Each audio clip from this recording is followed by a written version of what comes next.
ఏదైతే PV Sunil Kumar IPS officer గత కొద్ది రోజుల క్రితం ఎక్స్ వేదికగా రఘురామకృష్ణంరాజుని ఉద్దేశిస్తూ ఆయన్ని ఏదైతే టార్చర్లో పోలీస్ కస్టడీలో టార్చర్ చేశారు, తన్ని చావు అంచు వరకు తీసుకెళ్లారు, నన్ను చావు కొట్టేటప్పుడు వీడియో రికార్డింగ్ కూడా చేశారు, వీడియో కాల్లో అవతల వ్యక్తికి చూయించారు అనేది ఆయన అప్పుడు కోర్టుకు తెలియపరిచారు.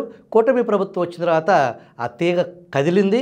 దానికి సంబంధించి విచారణ జరుగుతుంది. ఆ విచారణలో ఏఎస్పీ అప్పటి సిట్ ఏదైతే సిఐడి చీఫ్ సునీల్ కుమార్ మీద కూడా దర్యాప్తు జరుగుతుంది. ఈ దశలో నా మీద ఆరోపణలు అసత్యాలతో కూడిన ఆరోపణలు చేస్తే ఎస్సీ ఎస్టీ చట్టం ప్రకారం లేట్ అయినా సరే జైలుకు పంపిస్తాం ఖాయం, జైలుకి పంపకుండా జైలు నుంచి తప్పించుకోవడం సాధ్యపడదు అని ఒక బెదిరింపు ధోరణిలో ఒక కేసులో నిందితుడిగా ఉన్నటువంటి ఐపీఎస్ ఆఫీసర్ బహిరంగంగా ట్వీట్ చేయటాన్ని ఎలా చూడాలి శ్రీనివాస్ గారు? పివి సునీల్ కుమార్ ఇప్పుడు బ్లాక్మెయిల్ చేస్తున్నారా ఏంటి?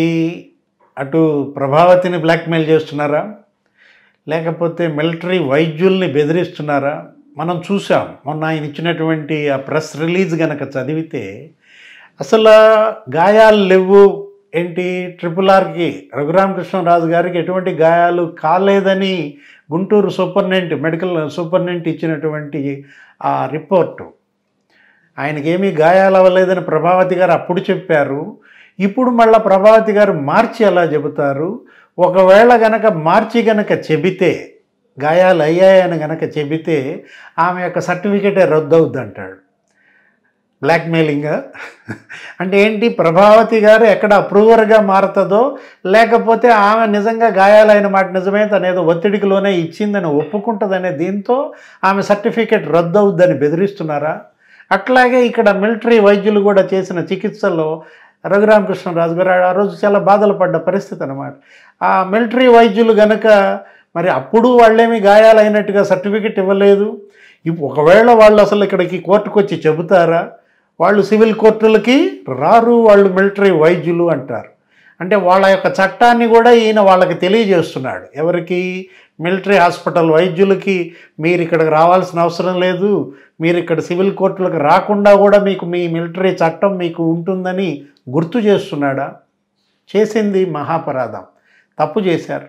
ఒక పార్లమెంటు సభ్యుడిని ఆయన పుట్టినరోజు నాడే కిడ్నాప్ చేసి గుంటూరు తీసుకురావటం, ఆ గుంటూరు సిఐడి కార్యాలయంలో దారుణంగా చిత్రహింసలు పెట్టారు.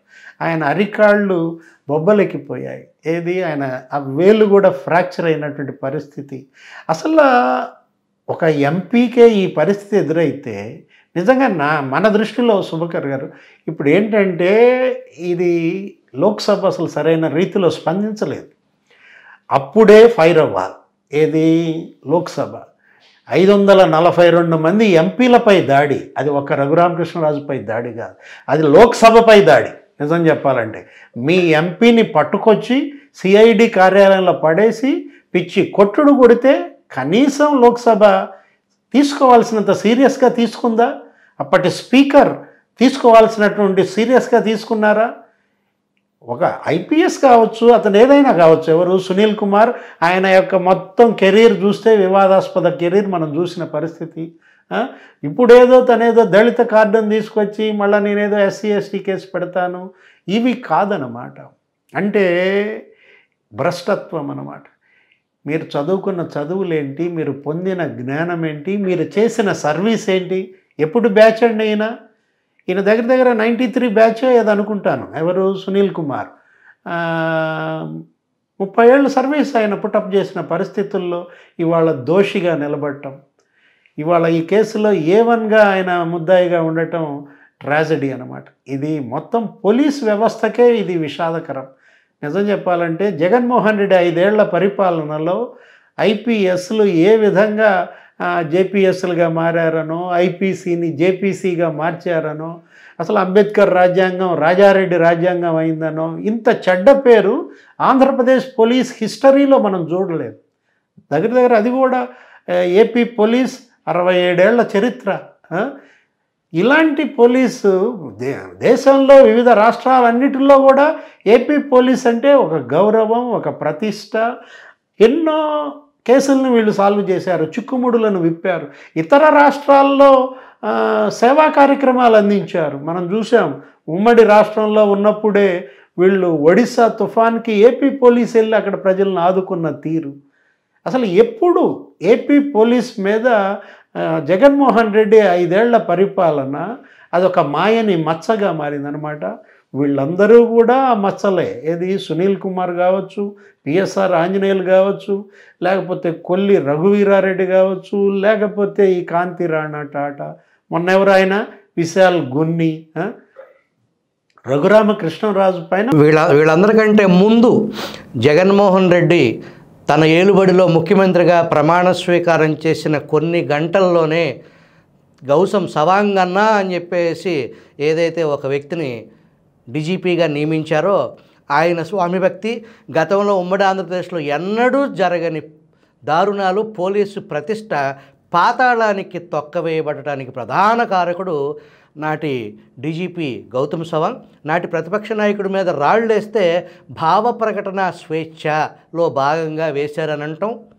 వివేకానందరెడ్డి హత్య కేసుకు సంబంధించి ఆయన కుమార్తె డాక్టర్ సునీత డీజీపీని కలవటానికి వస్తే దాన్ని తప్పుదోవ పట్టించేలాగా మీరు ఈ కేసు వదిలేసేయండి, సీఎం గారు not interested to go forward, మీకు అది ఇబ్బంది అయిద్ది అని చెప్పేసి సునీత రెడ్డితో స్వయంగా చెప్పటం ఆమె తెలియపరిచింది. అట్లా జేపీఎస్ అనే దాని ఆ స్థాయికి అక్కడి నుంచి మొదలైన పరంపర ప్రస్తుతం విజయవాడ జత్వానీ కేసులో ఏదైతే ఐపీఎస్లు, డీజీ స్థాయి ఐపీఎస్ అధికారులు కూడా ఇన్వాల్వ్ అవటం. అంతకుముందు 3 రోజుల నాడు మనం తెలుగు వనంలో ఒకటి ప్రసారం చేసాం. శ్రీనివాస్ గారు ఒక 3వ సంవత్సరం డిగ్రీ చదివే జనని అనే ఒక పాప ఆ రోజు ఇంటికి కాలేజీ నుంచి ఇంటికి రాలేదు ఏంటనే చెప్పి తల్లిదండ్రులు గుంటూరు నల్లపాడు పోలీస్ స్టేషన్లో కంప్లైంట్ చేశారు. మిస్సింగ్ కంప్లైంట్ రిజిస్టర్ చేయకుండా 48 గంటల్లో ఆ జనని విద్యార్థి తల్లిదండ్రుల మీద, ఐటీ ఉద్యోగం చేసుకునే బెంగళూరులో నివాసం ఉంటున్న మేనమామ మీద, ఆ పాప పెద్దమ్మ మీద, 4 మీద 302 మర్డర్ కేసు పెట్టారు. మర్డర్ కేసు పెట్టడం అది ఇప్పుడు మనం ఆ వార్త బయటికి తీసుకొచ్చిన అందరూ, ఈవెన్ పోలీస్ అధికారులు కూడా షాక్కు గురయ్యారు. కూతురు మిస్ అయిందని కంప్లైంట్ ఇస్తే ఆ కూతురు ఒక ఆటో డ్రైవర్ ప్రేమలో ఆ ట్రాప్ చేస్తే వాడితో వెళ్ళింది. ఆ ఆటో డ్రైవర్ మేనత్ ఇంట్లో ఆ పిల్లను ఉంచాడు. ఆ పిల్ల మేనత్త, ఆ ఆటో డ్రైవర్ మేనత్త చేత కంప్లైంట్ ఇప్పించారు. ఈ పిల్ల తల్లిదండ్రులు మా ఇంటికి వచ్చి మమ్మల్ని చంపుతామని బెదిరించారు అనేది కంప్లైంట్ సారాంశం. దానికి మర్డర్ కేసు కట్టేశారు నల్లపాడు పోలీసులు. ఈ అమ్మాయి జనని తల్లిదండ్రులను అరెస్ట్ చేసి మ్యాజిస్ట్రేట్ ముందుకు తీసుకెళ్లారు. మ్యాజిస్ట్రేటు శవం ఏది, అటాప్సీ రిపోర్ట్ ఏది, పోస్ట్మార్టం ఏది, ఎక్కడ చంపారు, ఎవరిని చంపారు అని చెప్పేసి ప్రశ్నల వర్షం కురిపించి పోలీస్ అధికారుల మీద ఆ రిమాండ్ రిపోర్ట్ కాపీని ఆవిడ విసిరేశారు. అది తెలుగు వన్ వెలుగులోకి తీసుకొచ్చింది. ఇన్ని దారుణాలు వాళ్ళు ఒక సామాన్య బిలో మధ్యతరగతి కుటుంబంపై ఒక ఆటో డ్రైవర్ వెనకమాల రాజకీయ నాయకుల ప్రేరేపితంతో అట్లాంటి దారుణమైన అమానవీయ సంఘటనలు ఈ స్థాయిలో పోలీసులు పనిచేశారా అంటే ఒక జర్నలిస్టులుగా మనకి, తోటి పోలీస్ ఆఫీసర్స్కి ఆంధ్రప్రదేశ్లో ఏం జరిగింది అనేది ఈ ప్రతిష్ట దిగజారిన పోలీసు ప్రతిష్టని మళ్ళీ ఆ జవసత్వాలు నింపటం, ఫెయిర్ పోలీసింగ్ అనే దానికి సంబంధించి ఈ కేసులు పరంపర చూస్తుంటే దీన్ని ఈ రాబోయే 5 ఏళ్లలో దీన్ని క్లియర్ చేసే పరిస్థితి అయితే వ్యక్తిగతంగా నాకు అనిపించలేదు శ్రీనివాస్ గారు. ఒకటి గుర్తొస్తుంది, గుడివాడలో తన బిడ్డను ఏడిపిస్తుంటే ఒక ఫ్యాన్సీ షాప్ యజమాని అతను వెళ్ళి కంప్లైంట్ చేస్తే పలానా గడ్డం గ్యాంగ్ ఆ బ్యాచ్ నా బిడ్డను రోజు టీచ్ చేస్తున్నారు, తను వెళ్ళలేకపోతుంది కాలేజీ కంటే అతను ఫ్యాన్సీ షాప్లో గంజాయి పెట్టించారు.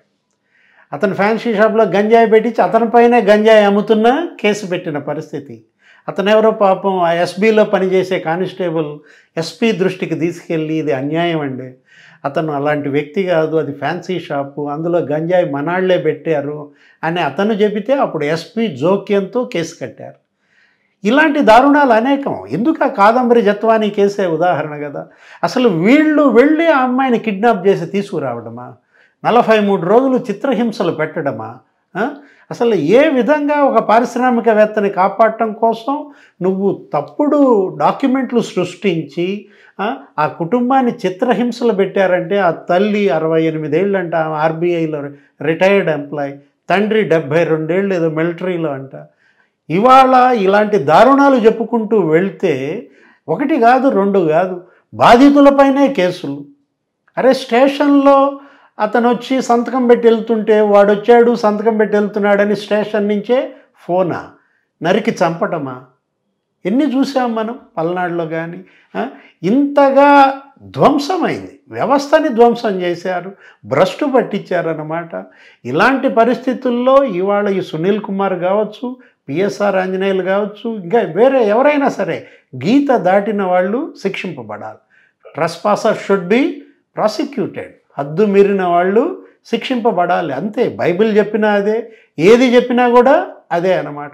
ఇవాళ అంబేద్కర్ మిషన్తో ఆయన చేయొచ్చు. ఎవరు? సునీల్ కుమార్ అటు కొంతమంది యువతని ఒక దీనిలోకి తీసుకువెళ్ళి తన ఒక సైన్యంగా తయారు చేయించుకుని ఉండొచ్చు. లేదు ఈ దళిత కార్డు తీసుకొచ్చి వాళ్ళు బెదిరించవచ్చు. కానీ తప్పు నుంచి ఎవరు తప్పించుకోలేరు.